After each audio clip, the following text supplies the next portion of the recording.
அனைவருக்கும் வணக்கம். வெல்வது நிச்சயம் 2025 அப்படிங்கிற title free classes and test series அப்படிங்கிறத ப்ரொவைட் பண்றோம். ஸோ இதில் +1 +2 பொலிட்டிக்கல் சயின்ஸ் புக்ல இருக்கக்கூடிய சிலபஸ்ல கவர் ஆகக்கூடிய டாபிக்ஸ் எல்லாமே நம்ம ஒவ்வொரு வீடியோஸா பார்த்துட்டு வந்துட்டு இருக்கோம். ஸோ லாஸ்டா 11 பொலிட்டிக்கல் சயின்ஸுடைய யூனிட் 11 ஒரு போர்ஷனை பார்த்தோம். ஸோ அதனுடைய கண்டினியூவேஷனை தான் இந்த வீடியோ நம்ம டிஸ்கஸ் பண்ண போறோம்.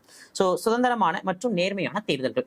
ஸோ தேர்தல் நடத்தக்கூடியது யார் அப்படின்னா எலெக்ஷன் கமிஷன் ஆஃப் இந்தியான்னு சொல்லக்கூடிய தேர்தல் ஆணையம். ஸோ இந்தியாவில் எப்படிப்பட்ட தேர்தலை நடத்தணும் அப்படின்னு சொல்லியிருக்காங்க அப்படின்னா சுதந்திரமாகவும் நியாயமாகவும் தேர்தலை நடத்தணும் அப்படின்னு தான் நம்மளுடைய கான்ஸ்டிடியூஷன் வரையறை அப்படிங்கிறத கொடுத்திருக்காங்க. That is to conduct the free and fair election. So as per article 324 விதி 324 அடிப்படையில் நம்முடைய அரசியல் அமைப்பு இந்தியாவில் to conduct the free and fair election சுதந்திரமாகவும் நியாயமாகவும் தான் தேர்தலை நடத்தணும் அப்படிங்கிற முறையை வகுத்து கொடுத்திருக்காங்க. ஓகேங்களா? சோ இது மூலியமா என்ன ஆகுது அப்படின்னா சோ வாக்காளர்களினுடைய விருப்பத்தின்படி தான் அந்த தேர்தல் முடிவுகள் அப்படிங்கிறது இருக்கணும். சோ நியாயமாக நடக்கணும். எந்த விதமான ஃப்ராடலன்ஸும் எலெக்ஷன்ஸ்ல பண்ணக்கூடாது அப்படிங்கிற விஷயத்தையும் கான்ஸ்டியூஷன் நமக்கு வகுத்து கொடுத்துருக்காங்க. பட் இருந்தாலும் இந்திய தேர்தல் முறைகள்ல சில குறைபாடுகளும் சவால்களும் இருக்கதான் செய்யுது. ஸோ இந்திய தேர்தல் முறையில என்ன மாதிரியான குறைபாடுகள் இருக்கு அப்படின்னா அதாவது அதிக பணமுள்ள வேட்பாளர்கள் மற்றும் கட்சிகள் தங்களின் வெற்றியை பற்றி உறுதியற்ற நிலையில் இருப்பினும் சிறிய கட்சிகள் மற்றும் சுயேட்சைகளை விட மிகப்பெரிய மற்றும் நியாயமற்ற சாதகமான நிலையில் இருப்பர். ஸோ அதாவது பணபலம் அதிகம் இருக்கக்கூடிய வேட்பாளர்களா இருந்தாலும் சரி இல்ல கட்சிகளா இருந்தாலும் சரி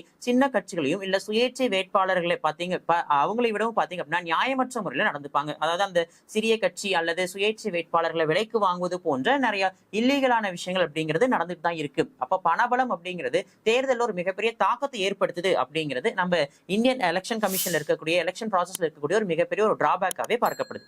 ரெண்டாவது விஷயம், குற்ற பின்னணி கொண்ட வேட்பாளர்கள் தேர்தல் போட்டியில் பிறரை பின்னுக்கு தள்ளிவிட்டு பெரிய கட்சிகளின் சார்பாக போட்டியிடும் வாய்ப்பினை பெறுகின்றனர். ஸோ யார் மேல எல்லாம் பாத்தீங்கன்னா கிரிமினல் கேசஸ் அதிகமா இருக்கோ அவங்க எல்லாருமே மத்தவங்களை கம்பேர் பண்ணும்போது அதிகமா எலெக்ஷன்ல கண்டெஸ்ட் பண்றாங்க அப்படின்னு சொல்லியிருக்காங்க. ஸோ மத்தவங்களை கம்பேர் பண்ணும்போது இவங்க வந்துட்டு அதிக பணங்களை செலவு செஞ்சு என்ன பண்றாங்க தேர்தலில் போட்டிடுறாங்க. ஸோ இது மூலியமா அவங்களுடைய அந்த கிரிமினல் கேசஸ்ல இருந்து எஸ்கேப் ஆயிக்கலாம் அப்படிங்கிற ஒரு விஷயமும் இது மூலியமா கொண்டு வரப்படுது. ஸோ இதுவும் இந்திய தேர்தல் முறையில் இருக்கக்கூடிய ஒரு மிகப்பெரிய ஒரு குறைபாடாகவே பார்க்கப்படுது. அடுத்தது, சில குடும்பங்கள் அரசியல் கட்சிகளில் ஆதிக்கம் செலுத்துகின்றன. இதனால் அக்கட்சியின் சார்பாக போட்டியிடும் வாய்ப்புகள் அவர்களின் குடும்ப உறுப்பினர்களுக்கும் உறவினர்களுக்குமே வழங்கப்படுகின்றன. ஸோ நிறைய மாநிலங்கள்லையும் தேசிய அளவுலையும் பார்த்தீங்க அப்படின்னா குடும்ப கட்சிகளுடைய ஆதிக்கம் அப்படிங்கிறது அதிகமா இருக்கு. ஸோ காலங்காலமா அந்த குடும்பத்தை சேர்ந்தவர்கள் மட்டும்தான் தேர்தலில் போட்டியிடுற மாதிரியும் அதே கட்சியை சேர்ந்த பிற உறுப்பினர்களுக்கு தேர்தலில் போட்டியிடுவதற்கான வாய்ப்புகள் குறைவா இருக்கு அப்படின்னு சொல்லப்படுது. அடுத்தது, சாதாரண குடிமக்களுக்கு தேர்தல்களில் குறைவான வாய்ப்புகளை வழங்கப்படுகிறது. ஏனெனில் பெரும்பான்மையான கட்சிகள் ஏறத்தாழ ஒரே மாதிரியான கொள்கைகள் மற்றும் நடைமுறைகளை கொண்டுள்ளன. ஸோ இந்தியாவில் வந்துட்டு நிறைய மல்டி பார்ட்டி சிஸ்டம் பல கட்சி முறை அப்படிங்கிற ஒன்று இருக்கிறனால பெரும்பாலும் பார்த்தீங்கன்னா எல்லா கட்சிகளுமே ஒரே மாதிரியான கொள்கை மற்றும் கோட்பாடுகளை சிமிலாரிட்டியா இருக்கு. பெரும்பாலான கட்சிகளுடைய கொள்கைகள் ஒரே மாதிரியான விஷயங்களா இருக்கு. ஸோ இதனால சாதாரண மக்கள் தேர்தலில் போட்டியிடுதல் அப்படிங்கிறது என்ன ஆயிடுச்சு அப்படின்னா குறைய ஆரம்பிச்சிருச்சு. ஸோ கட்சிகள் சார்பா வேட்புமனு தாக்கல் செய்யறவங்க தேர்தலில் போட்டியிடுறவங்க தான் அதிகமா இருக்காங்க அப்படின்னு சொல்றாங்க. பெரிய கட்சிகளை ஒப்பிடுகையில் சிறிய கட்சிகளும் சுயேட்சை வேட்பாளர்களும் பெரும் பின்னடைவை சந்திக்கின்றன.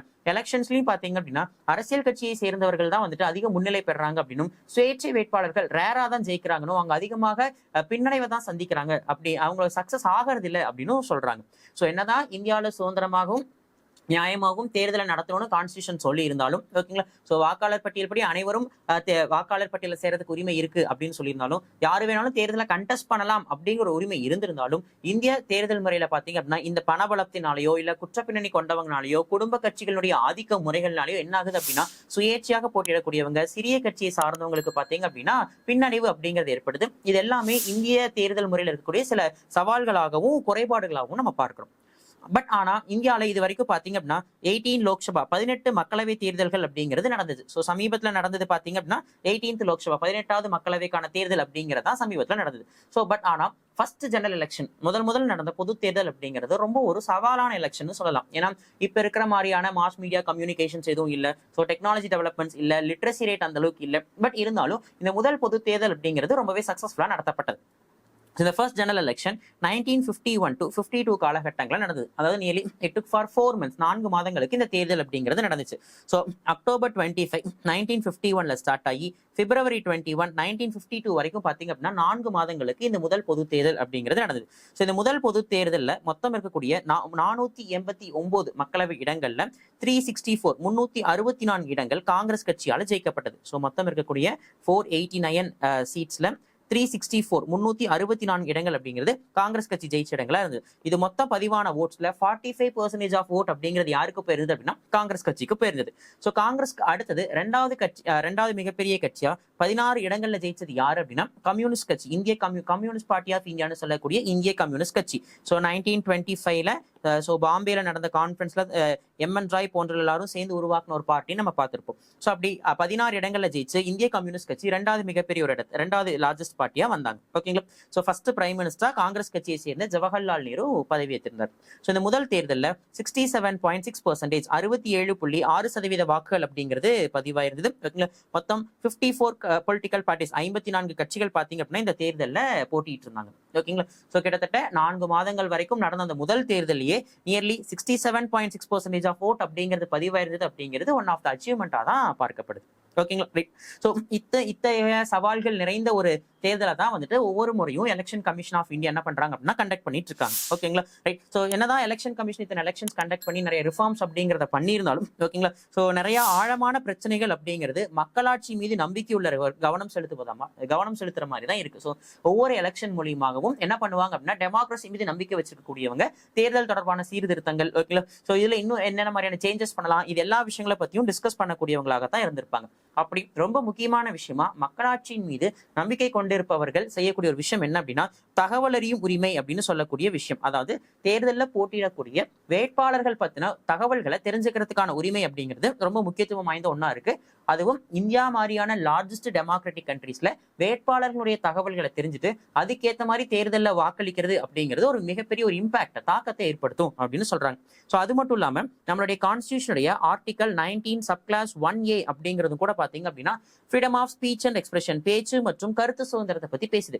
அப்ப இந்த பேச்சு மற்றும் கருத்து சுதந்திரம் அப்படிங்கிறது யாருக்கு பொருந்தும் அப்படின்னா வாக்காளர்களுக்கும் பொருந்தும். அதாவது வாக்காளர்களின் பேச்சு மற்றும் கருத்தை வெளிப்படுத்தும் சுதந்திரமானது வாக்களித்தல் மூலியமாக வெளிப்படுகிறது. அப்போ ஓட்டர்ஸ்க்கு freedom of speech and expression இருக்கா அப்படின்னா yes, freedom of speech and expression சொல்லக்கூடிய பேச்சு மற்றும் கருத்து சுதந்திரம் வாக்காளர்களுக்கு இருக்கு அண்டர் ஆர்டிகல் 19 சப்கிளாஸ் 1A படி. அப்போ ஓட்டர்ஸ்க்கு அதுல என்ன freedom of speech and expression இருக்கு அப்படின்னா ஓட் பண்ற ரைட்ஸ், வாக்களிப்பதற்கான உரிமை. ஏன்னா ஓட் பண்றதுங்கிறது அவங்களுடைய கருத்துக்களை தெரிவிக்கிற ஒரு ரைட் தான் அப்படின்னு சொல்லிட்டும். ஸோ இந்தியா மாதிரியான டெமோக்ராட்டிக் கண்ட்ரீஸ்ல மக்களாட்சி இருக்கக்கூடிய நாடுகள்ல வேட்பாளர்களுடைய தகவல்களை தெரிஞ்சுக்கிட்டு ஓட் பண்றது பீப்புளுடைய ரைட்ஸ் அப்படின்னும் டெமோக்ரஸி மீது நம்பிக்கை வச்சிருக்கக்கூடியவங்க சொல்லக்கூடிய முக்கியமான விஷயமா இருக்கு. ஸோ இப்படி டெமோக்ரஸி மீது நிறைய மக்கள் நம்பிக்கை வச்சிருக்காங்கன்னா அது இந்தியா டெமோக்ராட்டிக் கண்ட்ரிங்கிறதையும் தாண்டி இன்னொரு முக்கியமான ஃபேக்டரும் இருக்கு. யார் அவங்க அப்படின்னா எலெக்ஷன் கமிஷன் ஆஃப் இந்தியா அப்படின்னு சொல்லக்கூடிய இந்திய தேர்தல் ஆணையம். ஓகேங்களா. சோ இந்தியாவில சுதந்திரமாகவும் நியாயமாகவும் தேர்தலை நடத்தக்கூடிய முழு பொறுப்பு யாருக்குடையது அப்படின்னா இந்த எலெக்ஷன் கமிஷன் ஆஃப் இந்தியா கூடியது அப்படின்னு சொல்லிட்டு ஆர்டிகல் 324 மென்ஷன் பண்ணிருப்பாங்க. இது நமக்கு ஒரு ஒன்ஸ் வந்துட்டு குரூப் 4 எக்ஸாம்ல கொஸ்டின்ல கேட்டிருக்காங்க. சோ எந்த ஆர்டிகல் வந்துட்டு to conduct free and fair election, சுதந்திரமாகவும் நியாயமாகவும் தேர்தல் நடத்தக்கூடிய பொறுப்பு எலெக்ஷன் கமிஷன் ஆஃப் இந்தியாவுடையது அப்படின்னு சொல்லிட்டு சோ ஆர்டிகல் 324 விதி 324. ஓகேங்களா. So election commission of India எங்க இருக்கு அப்படின்னா its headquarters is located Delhi. ஓகேங்களா. ஒட்டுமொத்த இந்தியாவுக்கும் ஒரே எலெக்ஷன் கமிஷன் தானே தவிர ஸ்டேட்டுக்கு ஸ்டேட் தனித்தனியா எலெக்ஷன் கமிஷன் அப்படிங்கிறவங்க லோக்கல் பாடிஸ்க்கான எலெக்ஷன் நடத்துறவங்களா தான் இருப்பாங்களே தவிர மற்றபடி ஒட்டுமொத்த இந்தியாவுக்கும் ஒரே தேர்தல் ஆணையம் தான். அதனாலதான் அவங்க பேரே எலெக்ஷன் கமிஷன் ஆஃப் இந்தியா, இந்திய தேர்தல் ஆணையம். So under the article 324. அப்படி ஆர்டிகல் 324 படி இந்திய தேர்தல் ஆணையம் யாருக்கான தேர்தல் எல்லாம் நடத்துறாங்க அப்படின்னா சோ ஃபார் பிரசிடென்ட் குடியரசுத் தலைவர், வைஸ் பிரசிடென்ட் துணை குடியரசுத் தலைவர், நாடாளுமன்றம் பார்லிமெண்ட். ஸோ பார்லிமெண்ட்ல 2 ஹவுஸ் இருக்கும், லோக்சபா அண்ட் ராஜ்யசபா 2 அவைக்குமான தேர்தல். அண்ட் தென் சட்டமன்றம் state legislature. So state legislature அப்படிங்கும் போதும் 2 ஹவுஸ் இருக்கும், ஒன்னு ஸ்டேட் லெஜிஸ்லேட்டிவ் அசம்பிளி, இன்னொன்று ஸ்டேட் லெஜிஸ்லேட்டிவ் கவுன்சில், சட்டப்பேரவை மற்றும் சட்ட மேலவை. ஸோ இவங்க எல்லாத்துக்குமான தேர்தல் நடத்தக்கூடிய முழு பொறுப்பு யாருடையது அப்படின்னா எலெக்ஷன் கமிஷன் ஆஃப் இந்தியாவுடையது. ஸோ அப்போ சுதந்திரமாகவும் நியாயமாகவும் குடியரசுத் தலைவர், துணை குடியரசுத் தலைவர், நாடாளுமன்றம், சட்டமன்றங்களுக்கு எலெக்ஷன் நடத்தக்கூடிய பொறுப்பு எலெக்ஷன் கமிஷன் ஆஃப் இந்தியான்னு சொல்லக்கூடிய இந்திய தேர்தல் ஆணையத்துடையது. ஓகேங்களா. ஸோ இவங்க ஒரு இண்டிபெண்டன்ட் பாடி. ஓகேங்களா. ஸோ இந்த எலெக்ஷன் கமிஷன் அப்படிங்கிறது ஒரு சுதந்திரமான அமைப்பு அப்படின்னும். ஓகேங்களா. ஸோ இவங்களுக்கான அதிகாரங்கள் எல்லாமே எதுல மென்ஷன் பண்ணிருக்காங்க அப்படின்னா கான்ஸ்டியூஷன்ல மென்ஷன் பண்ணிருக்காங்க. That is under the article 324 விதி 324 அண்டர் பார்ட் 50 பகுதி 15 பாத்தீங்க அப்படின்னா அரசியலமைப்பு இது எல்லாத்தையும் டீட்டெயிலா பேசியிருக்காங்க அப்படின்னு சொல்லப்படுது. ஓகே. ஸோ இப்போ இந்த எலெக்ஷன் கமிஷன் அமைப்பு எப்படி இருப்பாங்க, இதுல யார் யார் இருக்காங்க அப்படிங்கிறத பார்ப்போம். So election commission is a multi member body. ரொம்ப ரொம்ப முக்கியமான ஒரு பாயிண்ட் இது. வந்துட்டு பலரை உறுப்பினராக கொண்ட அமைப்பு அப்படின்னு சொல்லலாம். That is nothing but more than 2 members. 2 பேருக்கு மேல இருந்தாங்கனாலே அதை நம்ம என்னன்னு சொல்லலாம், மல்டி மெம்பர் பாடி, பலரை உறுப்பினராக கொண்ட ஒரு அமைப்பு அப்படின்னு சொல்லலாம். ஸோ அப்படி it consist of chief election commissioner, ஓகேங்களா. ஸோ தலைமை தேர்தல் ஆணையர் அண்ட் அதர் எலெக்ஷன் கமிஷனர்ஸ், இதர 2 தேர்தல் ஆணையர்கள் அப்படின்னு சொல்லிட்டு மொத்தம் 3 பேர் இதுல இருப்பாங்க. ஸோ 2 பேருக்கு மேல இருந்தாலே அதை நாம என்ன சொல்லலாம், மல்டி மெம்பர் பாடி, பலரை உறுப்பினராக கொண்ட அமைப்புன்னு சொல்லலாம். So Indian election commission consist of chief election commissioner and 2 other election commissioners. தலைமை தேர்தல் ஆணையர் மற்றும் இதர 2 தேர்தல் ஆணையர்களை உள்ளடக்கிய ஒரு அமைப்பாக தான் இந்திய தேர்தல் ஆணையம் இருந்தாங்க. இவங்க எல்லாரையுமே யாரை நியமனம் செய்யறாங்க அப்படின்னா, they were all appointed by the president of India. So இந்திய குடியரசுத் தலைவரால் அவங்க எல்லாருமே நியமனம் செய்யப்படுகிறார்கள். ஓகேங்களா. சரி, எலெக்ஷன் கமிஷன்ல சேர்மன், சீஃப் எலெக்ஷன் கமிஷனராகவும் அதர் எலெக்ஷன் கமிஷனர்ஸாகவும் அப்பாயிண்ட் பண்ணணும் அப்படின்னா என்ன கண்டிஷன்ஸ் இருக்கணும் அப்படின்னா, தட் இஸ் அட்மினிஸ்ட்ரேட்டிவ் ரீதியா, நிர்வாக ரீதியா அனுபவம் வாய்ந்தவங்களா இருக்கணும் அப்படிங்கிறதா ஒரே கண்டிஷன். ஓகேங்களா. அப்படி மெயினா பாத்தீங்க அப்படின்னா ஐஏஎஸ் ஆஃபீஸர்ஸ், ஓகேங்களா. ஸோ சிவில் சர்வன்ஸ் சொல்லக்கூடிய ஐஏஎஸ் அதிகாரிகளாக செயல்படக்கூடியவங்களா இருப்பாங்க. ஸோ நீண்ட நிறைய அனுபவம் வாய்ந்தவங்களா இருப்பாங்க. With respect to the administrative service, நிர்வாகம் தொடர்பான விஷயங்கள் அனுபவம் வாய்ந்த அதிகாரிகளா இருப்பாங்க. ஸோ இவங்க எல்லாத்தையுமே குடியரசுத் தலைவர் நியமனம் செய்யறாங்க. ஸோ குடியரசுத் தலைவர் யாருடைய பரிந்துரையின்படி நியமனம் செய்யறாங்க அப்படின்னா, ரீசெண்டா அதை வந்துட்டு சமீபத்துல தான் மத்திய அரசு என்ன பண்ணிருப்பாங்கன்னா வரையறை செஞ்சிருப்பாங்க. ஸோ குடியரசுத் தலைவர் ஒரு குழுவினுடைய பரிந்துரையின்படி தான் அவங்க எல்லாத்தையுமே அப்பாயின்மெண்ட் பண்ணுவாங்க. ஸோ அந்த குழுவுல 3 பேர் கொண்ட உறுப்பினர்கள் இருப்பாங்க. யார் அந்த குழுல இருப்பாங்க அப்படின்னா, பிரைம் மினிஸ்டர், பிரதமர், யூனியன் கேபினெட் மினிஸ்டர். ஸோ மத்திய கேபினெட் அமைச்சர் நாமினேட்டட் பை த பிரதமர், பிரதமரால பரிந்துரைக்கப்பட்ட ஒரு யூனியன் கேபினெட் மினிஸ்டர், மத்திய கேபினெட் அமைச்சர். அண்ட் தென் வந்துட்டு leader of opposition in Lok Sabha, மக்களவையினுடைய எதிர்க்கட்சி தலைவர். இவங்க 3 பேரும் சேர்ந்து யாரை பரிந்துரைக்கிறாங்களோ அவங்க தான் சீஃப் எலெக்ஷன் கமிஷனராகவும் இதர 2 தேர்தல் ஆணையர்களாகவும் குடியரசுத் தலைவரால் நியமனம் செய்யப்படக்கூடியவங்களா இருப்பாங்க. ஸோ பட் ஆனா கோர்ட் என்ன ஆர்டர் போட்டிருந்தாங்க அப்படின்னா, prime minister and then supreme கோர்ட்டினுடைய சீஃப் ஜஸ்டிஸ், உச்ச நீதிமன்றத்தின் தலைமை நீதிபதி, அப்படி இல்லைன்னா அதர் ஜட்ஜஸ், இதர நீதிபதிகள்ல யாராவது ஒருத்தர். தென் நெக்ஸ்ட் அடுத்தது அப்போசிஷன் லீடர் இன் லோக்சபா, மக்களவையினுடைய எதிர்க்கட்சி தலைவர். இவங்க 3 பேரும் தான் குடியரசுத் தலைவருக்கு பரிந்துரை செய்யணும் அப்படின்னு சொல்லி கோர்ட் ஆர்டர் போட்டிருந்தாங்க. ஆனா நாடாளுமன்றம் என்ன பண்ணிட்டாங்க, மத்திய அரசாங்கம் இந்த chief justice, supreme court judges இருப்பாங்க இல்லையா, chief justice of India or other judges, அவங்களை எடுத்துட்டு அவங்களுக்கு பதிலாக யூனியன் கேபினெட் மினிஸ்டர், மத்திய கேபினெட் அமைச்சர்களை யாராவது ஒருத்தர் இருக்கணும் அப்படின்னு சொல்லிட்டு மத்திய அரசு என்ன பண்ணிட்டாங்கன்னா முடிவெடுத்துட்டாங்க. ஸோ இப்போ தலைமை தேர்தல் ஆணையரும் சரி, இதர 2 தேர்தல் ஆணையர்களையும் சரி நியமனம் செய்யறது யார் அப்படின்னா குடியரசுத் தலைவர் தான். யாருடைய ரெக்கமெண்டேஷன் பேசிஸ்ல, பிரதமர், union cabinet minister and opposition leader in Lok Sabha, மக்களவையினுடைய எதிர்க்கட்சி தலைவர். ஸோ அப்படி அப்பாயின் பண்ணக்கூடியவங்களுக்கு பதவிக்காலம் எவ்வளவு அப்படின்னா 6 years or 65 years of age, 6 ஆண்டுகள் அல்லது 65 வயசு, விச் அவர் earlier, 2ல எது முதல்ல வருதோ அதுதான் அவங்களுடைய பதவிக்காலம். ஒருவேளை இவங்களை தகுதி நீக்கம் பண்ணணும் அப்படின்னாலும் they were impeached by the president, குடியரசுத் தலைவர் மூலியமா அவங்க என்ன செய்யப்படலாம் அப்படின்னா தகுதி நீக்கம் அப்படிங்கிறத செய்யலாம். ஓகேங்களா. இதே அதர் 2 எலெக்ஷன் கமிஷனர்ஸ், இதர 2 தேர்தல் ஆணையர்களை தகுதி நீக்கம் செய்யணும் அப்படின்னா சீஃப் எலெக்ஷன் கமிஷனர், தலைமை தேர்தல் ஆணையருடைய பரிந்துரையின்படி தான் என்ன செய்வாங்க அப்படின்னா தகுதி நீக்கம் அப்படிங்கிறத செய்வாங்க. இதுதான் எலெக்ஷன் கமிஷனுடைய செட்டப் அப்படின்னு சொல்லக்கூடியது. ஓகேங்களா. ஸோ தமிழ்நாட்டில் இது வரைக்கும் நடந்த சட்டமன்ற தேர்தலுடைய விவரங்கள் நமக்கு கொடுத்துருக்காங்க. ஸோ நமக்கு இதெல்லாம் நமக்கு எதுவுமே இந்த இடத்துல தேவையில்லை. ஸோ பட் இப்போ எத்தனாவது சட்டப்பேரவை போயிட்டு இருக்கு, எந்த பேரவையினுடைய டைம், எந்த டைம் அப்படிங்கிறத மட்டும் நம்ம தெரிஞ்சுக்கணும். ஃபார் எக்ஸாம்பிள் முதல் சட்டப்பேரவையினுடைய பதவிக்காலம் 52 57. ஸோ 8வது சட்டப்பேரவையினுடைய பதவிக்காலம் பாத்தீங்க அப்படின்னா 85 இருந்து 88 வரைக்கும் அப்படிங்கறது மட்டும் நீங்க சேஞ்ச் பண்ணிக்கோங்க. ஓகேங்களா. புக்ல நமக்கு 86 இருக்கு, 88ங்கிறது கரெக்ட். ஓகேங்களா. ஸோ இப்போ நடந்துட்டு இருக்கிறது தமிழ்நாட்டுடைய எத்தனாவது சட்டப்பேரவை அப்படின்னா 16th லெஜிஸ்லேட்டிவ் அசம்பிளி, 16வது தமிழக சட்டப்பேரவைங்கிறதா இப்போ நடந்துட்டு இருக்கு. ஓகேங்களா. ஸோ 2026ல நடக்கக்கூடிய எலெக்ஷன் அப்படிங்கிறது எதுக்கானது அப்படின்னா 17th அசம்பிளி, 17வது சட்டப்பேரவைக்கான தேர்தல் அப்படிங்கிறதையும் ஞாபகம் வச்சுக்கோங்க. ஓகே. மற்றபடி இந்த டேட்ஸ் எல்லாம் நமக்கு தேவையில்லை. இந்த லாஸ்ட் ரீசெண்டா நடந்த 16வது சட்டப்பேரவையினுடைய டேட் மட்டும் பார்த்து வச்சுக்கோங்க. ஓகேங்களா. மற்றபடி மீதி அதனுடைய டேட்ஸும் நமக்கு இந்த இடத்துல தேவை கிடையாது. ஓகேங்களா. ரைட். ஸோ இந்திய தேர்தல் ஆணையத்தினுடைய அமைப்பு எப்படி இருக்குன்னு பார்த்துட்டோம். இப்போ அந்த தேர்தல் ஆணையத்துடைய பணிகள் என்ன அப்படிங்கிறத பார்ப்போம். ஸோ வாக்காளர் பட்டியலை தயாரிக்கிறது, ஸோ ஓட்டர்ஸ் லிஸ்ட்டை ப்ரிப்பேர் பண்றது ஏற்கனவே சொன்ன மாதிரி எலெக்ஷன் கமிஷன் ஆஃப் இந்தியாவுடைய ரோல். அடுத்தது வாக்காளர் பட்டியலை திருத்துதல். ஓகேங்களா. ஸோ தொகுதி மாறணும்னாலோ இல்லை இன்ஃபர்மேஷன்ஸ் ஏதாவது தவறாக இருந்தாலோ அதை ஆல்டர் பண்றது. தொகுதிக்கான இடங்களை ஒதுக்கீடு செய்தல், ஸோ ரிசர்வ்டு கான்ஸ்டிடுவன்சிஸா இருந்தால் அதுக்கேற்ற நடவடிக்கைகளை செய்யறது. தேர்தலை நடத்துறது, எலெக்ஷன்ஸை கண்டக்ட் பண்றது. தேர்தலை மேற்பார்வையிட்டு வழிகாட்டுவதுடன் அது தொடர்பான அனைத்து விவரங்களையும் கட்டுப்படுத்துதல். ஓகேங்களா. ஸோ கம்ப்ளீட்டா எலெக்ஷன் நடத்தக்கூடிய ப்ராசஸ் எல்லாமே அவங்க கண்ட்ரோல்ல இருக்கும். அரசியல் கட்சிகளுக்கு அங்கீகாரம் கொடுத்தல். ஓகேங்களா? சோ அவங்க ஒரு ரெஜிஸ்டர்டு பொலிட்டிக்கல் பார்ட்டியா, ஓகேங்களா, அதாவது பதிவு செய்யப்பட்ட அரசியல் கட்சியாகும். அதே ரெகனைஸ்டு பொலிட்டிக்கல் பார்ட்டி, அதாவது பாத்தீங்கன்னா national party R state party, தேசிய கட்சியாகவோ இல்ல மாநில கட்சியாகவோ அவங்களுக்கான அங்கீகாரத்தை கொடுக்கிறது. நெக்ஸ்ட், கட்சிகளுக்கு சின்னங்களை ஒதுக்குதல். ஓகேங்களா? சோ பொலிட்டிக்கல் பார்ட்டிஸ்க்கு சிம்பிள்ஸ் அலோகேட் பண்றது. அடுத்தது, சுதந்திரமான மற்றும் நியாயமான தேர்தலை உறுதி செய்யறது. தேர்தல் விவகாரங்கள் தொடர்பான அனைத்து கேள்விகளுக்கும் குடியரசுத் தலைவர் மற்றும் சம்பந்தப்பட்ட மாநில ஆளுநர்களுக்கு தேர்தல் ஆணையம் அறிவுரை வழங்குதல். ஓகேங்களா? சோ தேர்தல் சம்பந்தமா குடியரசுத் தலைவரோ இல்ல ஆளுநரோ ஏதாவது கொஸ்டின் பண்றாங்க அப்படிங்கும் போது அவங்களுக்கு சில அட்வைஸ் கொடுக்கறதும் எலெக்ஷன் கமிஷனுடைய ரோல் தான். நாடாளுமன்ற மற்றும் சட்டமன்ற உறுப்பினர்களின் தகுதி இழப்பினை முடிவு செய்தல். ஓகேங்களா? சோ ஒரு பார்லிமெண்ட் எம்பிஸோ இல்ல சட்டமன்ற உறுப்பினர்களுடைய டிஸ்குவாலிஃபை பண்ணக்கூடிய முடிவையும் முடிவெடுக்கக்கூடிய அதிகாரமும் எலெக்ஷன் கமிஷனுக்கு உண்டு. இந்திய குடியரசுத் தலைவர் அல்லது மாநில ஆளுநரால் பரிசீலனைக்கு அனுப்பப்படும் மனுக்கள் மற்றும் பிரச்சனைகளுக்கு தீர்வு செய்தல். சோ இப்போ ஒரு மாநில சட்டப்பேரவையை கலைக்கிறாங்க அப்படிங்கிற பட்சத்துல ஆளுநர் அதுக்கான கடிதம் கொடுக்குறாரு அப்படின்னா அடுத்த 6 மாசத்துக்குள்ளார அந்த மாநில சட்டப்பேரவைக்கு தேர்தலை நடத்துறது. சோ இந்த மாதிரி குடியரசுத் தலைவரோ இல்ல ஆளுநரோ வந்துட்டு ஏதாவது மனுக்கு தேர்தல் சம்பந்தமான பரிசீலனையை கொடுக்குறாங்கன்னா அதன் மீது நடவடிக்கை எடுக்கிறது. ஓர் அரசியல் கட்சியில் பிளவு ஏற்பட்டால் எழும் தேர்தல் சின்னம் தொடர்பான சச்சரவுகளில் முடிவெடுத்தல். இப்போ ஒரு பொலிட்டிக்கல் பார்ட்டி 2ஆகவோ 3ஆகவோ ஸ்பிட் அப் ஆகுது அப்படிங்கிற பட்சத்துல அந்த கட்சியுடைய சின்னம் யாருக்கு போகுது அப்படிங்கிற எல்லாத்துலயுமே முடிவெடுக்கக்கூடிய முழு அதிகாரம் யாருக்கு இருக்கு அப்படின்னா எலெக்ஷன் கமிஷன் ஆஃப் இந்தியா, இந்திய தேர்தல் ஆணையத்துக்கு தான் இருக்கு.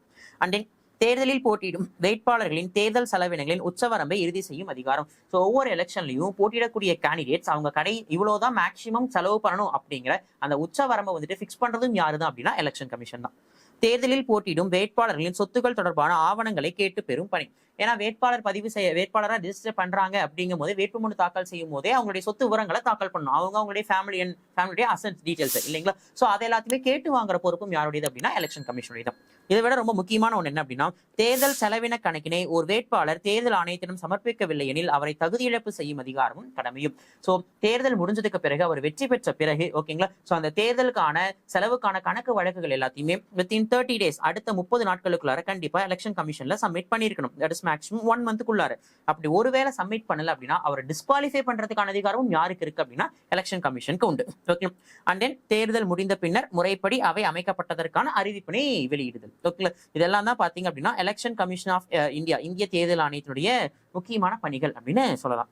சோ ரீசெண்டா அரசியலை தூய்மைப்படுத்துவதற்காக உச்சநீதிமன்றம் ஒரு வரலாற்று தீர்ப்பை வழங்கியது அப்படின்னு சொல்லிட்டு ஒரு கேஸ் ஸ்டடி கொடுத்திருக்காங்க. என்ன அப்படின்னா 2013 ஜூலை 11 அன்னைக்கு சுப்ரீம் கோர்ட் ஒரு தீர்ப்பு வெளியிட்டிருக்காங்க. என்ன அப்படின்னா பாலிடிக்ஸ் நாங்க கிளீன் பண்ணணும் அப்படின்னு சொல்லிட்டு. என்ன அந்த விஷயம் அப்படின்னா, அதாவது ஒருவர் வந்துட்டு காவல்துறையினுடைய விசாரணையில இருக்கிறாரு அப்படின்னாலோ இல்ல வந்துட்டு பாத்தீங்கன்னா ஜெயில இருக்கிறாரு இல்ல காவல்துறையினுடைய விசாரணையில இருக்கிறாரு அப்படின்னாலோ ஒருவர் சட்டமன்றத்திலேயோ இல்ல நாடாளுமன்ற தேர்தலையோ போட்டியிட முடியாது அப்படிங்கறது அந்த முக்கியமான பாயிண்ட். ஓகேங்களா? ஒருவேளை இன்வெஸ்டிகேஷனுக்கு கூட்டிட்டு போறாங்க, விசாரணைக்காக அவர் ஜெயில இருந்தாலும் சரி இல்ல வந்துட்டு அவர் குற்றவாளின்னு தீர்ப்பு சொல்லி சிறையில் இருந்தாலும் சரி, எது எப்படியோ அவர் விசாரணைக்காக காவல்துறையினுடைய கட்டுப்பாட்டுல இருக்கிறாருனாலோ சிறையில இருக்கிறாருனாலோ அவர் தேர்தலில் போட்டியிட முடியாது அப்படின்னு சொல்லிட்டு ஜூலை 11, 2013 அன்னைக்கு பாத்தீங்க அப்படின்னா உச்சநீதிமன்றம் ஒரு வரலாற்று சிறப்பு மிக்க தீர்ப்பு அப்படிங்கறத கொடுத்திருப்பாங்க.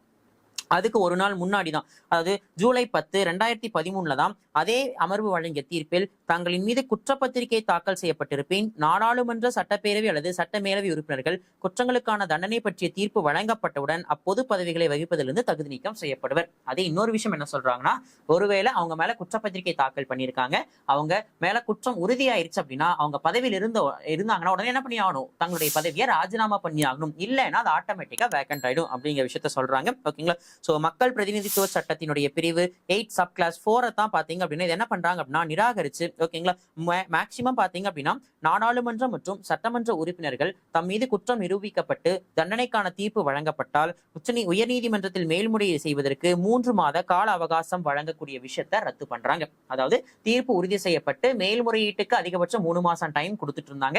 ஆனா என்ன பண்றாங்க, உடனடியா அதை கேன்சல் பண்ணிட்டு ஓகேங்களா அதுக்கான உத்தரவையும் உச்சநீதிமன்றம் பிறப்பிக்கிறாங்க. இந்த ஆக்ட் படி by the representation of people act, மக்கள் பிரதிநிதித்துவ சட்டத்தினுடைய பிரிவு 8 சப் கிளாஸ் 4 பயன்படுத்தி நீதிமன்றம் இந்த தீர்ப்பு வழங்குறாங்க. இது மூலியமா சிறையில் இருந்தாலோ விசாரணைக்காக ஆஜர்படுத்தப்பட்டிருந்தாலோ அவங்க கண்டிப்பா என்ன பண்ணி ஆகணும், தேர்தலில் போட்டியிட முடியாது அப்படிங்கிற ஒரு விஷயத்த உச்சநீதிமன்றம் வழங்கியிருக்காங்க. இது எதுக்காக அப்படின்னா to bring the clean politics, அரசியலை சுத்தம் செய்யணும் அப்படிங்கிற ஒரு நோக்கத்துக்காக.